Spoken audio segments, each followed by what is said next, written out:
लागत लागत लेखांकन के उद्देश्य, ऑब्जेक्ट्स ऑफ कॉस्ट अकाउंटिंग।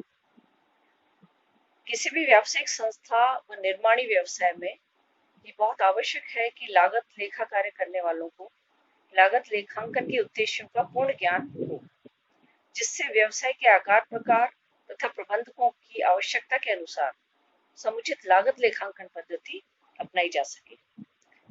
लागत लेखांकन के प्रमुख उद्देश्य इस तरह से है। सबसे पहला है लागत ज्ञात करना, टू ascertain कॉस्ट। तो लागत लेखांकन का प्रमुख उद्देश्य किसी कार्य, उपकार्य, क्रिया, प्रक्रिया, विभाग या सेवा की कुल लागत तथा प्रति इकाई लागत ज्ञात करना तथा इनकी लागत का समुचित अध्ययन, विश्लेषण व वर्गीकरण करना है। दूसरा है लागत पर नियंत्रण रखना, टू कंट्रोल कॉस्ट। लागत लेखांकन का महत्वपूर्ण उद्देश्य उत्पादन की विभिन्न क्रियाओं पर इस प्रकार नियंत्रण करना है कि न्यूनतम लागत पर अधिकतम उत्पादन करके अधिक से अधिक लाभ अर्जित किया जा सके। इसके लिए यह आवश्यक है कि अपव्यय, क्षति तथा हानियों पर नियंत्रण रखा जाए। उत्पादन तथा प्रबंध के दोषों को दूर करके कुल लागत में कमी लाने का प्रयास किया जाए। नेक्स्ट है टेंडर मूल्य का निर्धारण, टू डिटरमाइन टेंडर प्राइस। लागत लेखांकन का उद्देश्य उत्पादित वस्तु का विक्रय मूल्य निर्धारित करना एवं टेंडर मूल्य ज्ञात करना भी है। लागत लेखों द्वारा लागतों एवं व्ययों से संबंधित ऐसी सूचनाएं प्रदान की जाती हैं जिनके आधार पर उत्पादित वस्तु का अनुमानित टेंडर मूल्य ज्ञात किया जा सकता है। इसलिए लागत लेखांकन का एक महत्वपूर्ण उद्देश्य उन आवश्यक सूचनाओं को प्रदान करना भी है जिसके आधार पर विक्रय मूल्य या टेंडर मूल्य निर्धारित किया जा सके। नेक्स्ट है नीति निर्धारण हेतु आदान प्रदान करना, यानी कि to provide basis for decision making. तो लागत लेखांकन का उद्देश्य प्रबंधकों की लागत संबंधी उन सूचनाओं को प्रदान करना भी है जिनके आधार पर भावी व्यावसायिक नीति का निर्धारण तथा भविष्य के संबंध में विशेष निर्णय लेना संभव हो सके। यानी हानिप्रद कार्यों या विभागों को बंद कर दिया जाए अथवा उन्हें चालू रखा जाए, किसी वस्तु विशेष का निर्माण किया जाए अथवा बाजार से क्रय किया जाए, वर्तमान संयंत्र या मशीन से ही उत्पादन किया जाए अथवा नवीन तथा उन्नत संयंत्र प्रतिस्थापित किया जाए आदि। इसके बाद नेक्स्ट है वित्तीय एवं अन्य विवरणों की बनाने में सहायता प्रदान करना, to provide help for preparation of financial and other statements. लागत लेखांकन का एक महत्वपूर्ण उद्देश्य ये भी है कि प्रबंधकों द्वारा मांगने पर आवश्यक विवरण प्रस्तुत करना। व्यापार को कुशलता पूर्वक चलाने के लिए प्रबंधकों को उत्पादन, विक्रय एवं परिचालन आदि परिणामों की जानकारी बार बार में समयानुसार प्राप्त होना आवश्यक है। इस कार्य हेतु लागत लेखांकन दैनिक, साप्ताहिक अथवा मासिक उत्पादन की मात्रा तथा लागत के विश्लेषण का उपयुक्त आधार प्रदान करता है। इसके बाद हम देखेंगे कि लागत लेखांकन का महत्व अथवा लाभ क्या है, यानी कि इंपॉर्टेंस ऑफ कॉस्ट अकाउंटिंग। तो वित्तीय लेखों की कुछ सीमाएं होने के कारण प्रबंधकों द्वारा लागत लेखांकन का महत्व समझा जाने लगा है। लागत लेखांकन के उपयोग से स्वयं उत्पादक को ही लाभ नहीं होता, वरन समाज के प्रत्येक क्षेत्र में इसका लाभ पहुंचता है। इससे प्रबंधकों, कर्मचारियों, ऋणदाताओं, उपभोक्ताओं तथा सरकार को भी अनेक लाभ होते हैं, जिनका वर्णन हम इस तरह से कर सकते हैं। इसको अलग अलग कैटेगरीज में बांट सकते हैं। पहला है प्रबंधकों को लाभ, यानी कि एडवांटेजेस टू मैनेजर्स।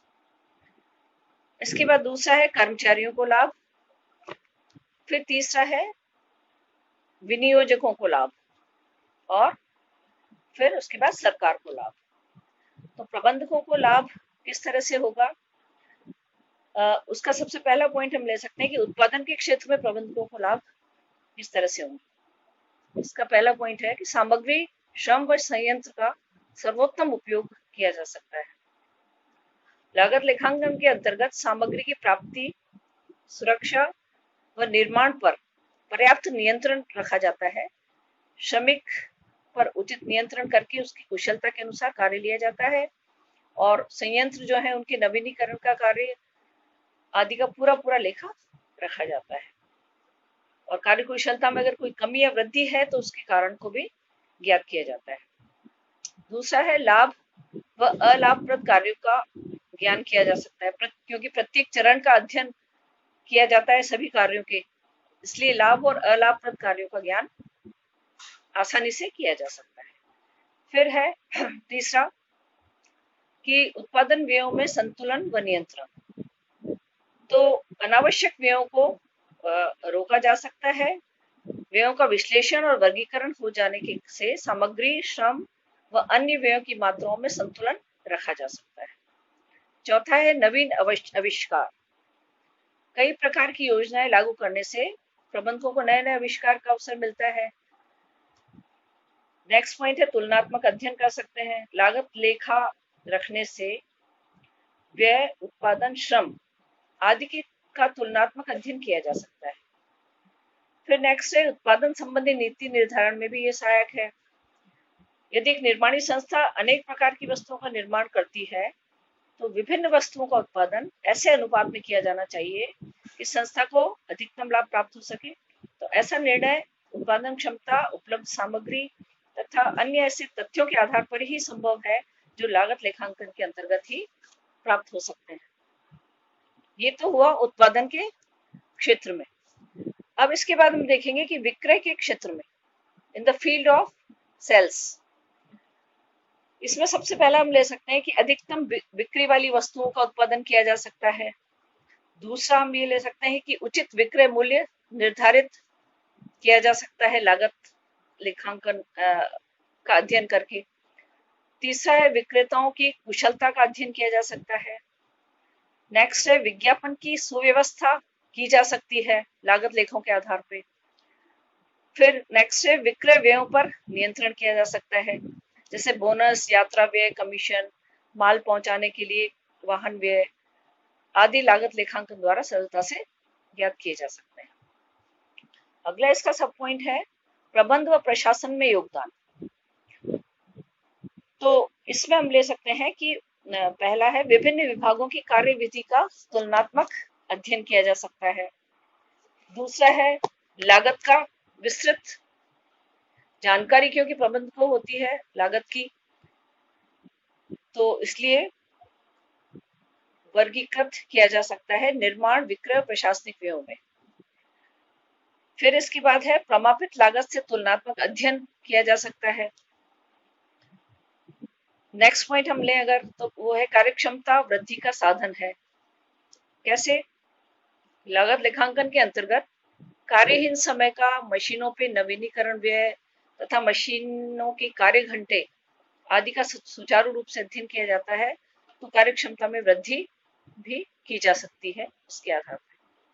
व्यावसायिक प्रसार एवं संकुचन। अंतरराष्ट्रीय या राष्ट्रीय दशाओं में परिवर्तन होने पर व्यावसायिक जगत में भी परिवर्तन आता रहता है। उत्पादन की मात्रा घट सकती है या बढ़ सकती है, तो इन सभी परिस्थितियों में लागत लेखांकन से ऐसे तथ्य उपलब्ध रहते हैं कि उत्पादन के विभिन्न अंगों पर परिवर्तनों का क्या व कितना प्रभाव पड़ेगा, ये आसानी से ज्ञात किया जा सकता है। उसके बाद हम देखेंगे कर्मचारियों को क्या क्या लाभ है। कर्मचारियों को पहला लाभ ये है कि श्रमिकों को कुशल बनाना। लागत लेखांकन द्वारा अकुशल श्रमिकों की जानकारी प्राप्त हो जाती है तथा उन्हें विशेष प्रशिक्षण देकर कुशल बनाने का प्रयास किया जाता है। अगला है उचित पारिश्रमिक। लागत लेखों द्वारा संग्रहित समंकों के आधार पर श्रमिकों की उचित मजदूरी निश्चित की जाती है तथा श्रमिकों का चुनाव भी पूरी छानबीन के साथ किया जाता है। अगला पॉइंट है श्रम प्रेरणात्मक लाभांश योजनाएं। इसके अंतर्गत उचित मजदूरी के अतिरिक्त योग्यता तथा कार्य कुशलता का उचित प्रतिफल दिया जाता है, अर्थात जो श्रमिक अधिक और उत्तम कार्य करता है उसे उसके कार्य के अनुसार विशेष पारिश्रमिक दिया जाता है। मानसिक संतोष रहता है। जिस व्यवसाय में लागत लेखांकन का उपयोग किया जाता है उसके कर्मचारियों को मानसिक संतोष रहता है, क्योंकि लाभ अथवा हानि स्पष्टता ज्ञात हो जाने से कर्मचारियों और प्रबंधकों में मनमुटाव उत्पन्न होने की संभावना कम हो जाती है। अप्रत्यक्ष लाभ, संस्था में लागत लेखांकन के प्रयोग से व्ययों में स्थिरता रहती है, जिससे व्यवसाय के लाभों में स्थिरता होती है और उत्पादन कार्य अधिक रुचि से श्रमिक कर पाते हैं। नेक्स्ट मेन पॉइंट है विनियोजकों को लाभ, एडवांटेज टू इन्वेस्टर्स। प्रत्येक ऋणदाता ऐसे स्थान पे अपने रुपये का विनियोग करना चाहेगा जहां पे लाभ हो। तो जिस संस्था का भविष्य अच्छा हो, उत्पादन निरंतर होता हो तथा सब प्रकार से पूर्ण नियंत्रण हो, इन सब कार्यों को पूर्ण करने में लागत लेखांकन बहुत आवश्यक होता है।